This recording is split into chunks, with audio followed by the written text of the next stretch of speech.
اجي بالکل نن د باجوړ په دغه 1400 علاقو کې کوم چې ټاکلې شوي دي په دغه کې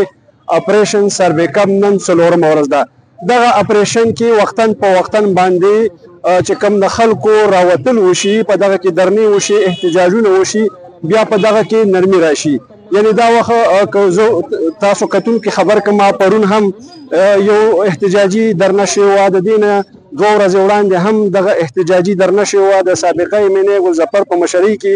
پرون هم بیا د حکومتي چارواکو سره یو لویه جرګه شوې وه د باجوړ د ټولو سیاسي او قومي مشرانو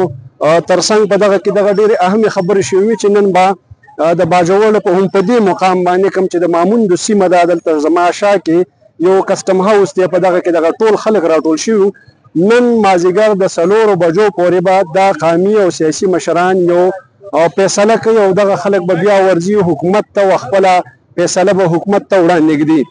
دا وخت د باجوړ چې کوم دغه 14 علاقې وي په دغه کې د حکومت لخوا د یو